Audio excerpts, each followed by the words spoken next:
Parla di un passo avanti decisivo il ministro Roberto Calderoli dopo che il Consiglio dei Ministri ha dato l'ok agli schemi di intesa preliminare sull'autonomia, una prima volta storica, dice l'esponente di governo. Nelle foto ufficiali accanto ai governatori ci sono anche la premier Giorgia Meloni e i vice Tajani e Salvini, con quest'ultimo che parla a sua volta di tappa fondamentale. 4 le materie oggetto dello schema d'intesa, su tutte per Stefani c'è la cosiddetta tutela della salute.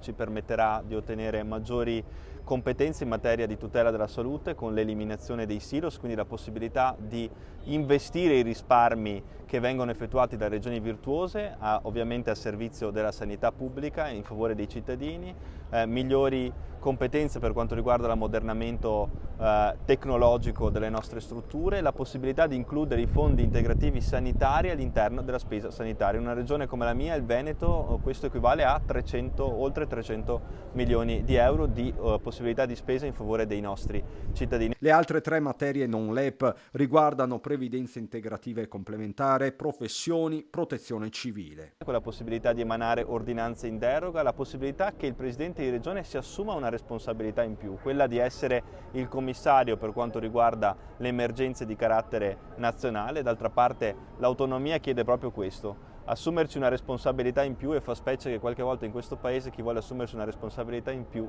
venga ostacolato. Ma l'iter non è finito qui. Entro i prossimi 60 giorni dovrà esprimersi la conferenza unificata e poi le Camere. Per il momento si ostenta sicurezza, con la Lega che per lo più esulta, mentre Fratelli d'Italia in Veneto è concentrato su tutt'altro. È del tardo pomeriggio la diffusione della notizia che Luca De Carlo lascia il coordinamento regionale di Fratelli d'Italia. Lo ha fatto scrivendo direttamente a Giorgia Meloni, un atto di rinuncia che arriva dopo mesi di illazioni a seguito del risultato elettorale delle regionali. Sarò sempre al servizio di Fratelli d'Italia, scrive De Carlo, sottolineando di aver lasciato un partito in ottima salute, ringraziando elettori e militanti, ma sotto la forma inappuntabile resta la sostanza nelle settimane calde che anticipano il referendum della giustizia.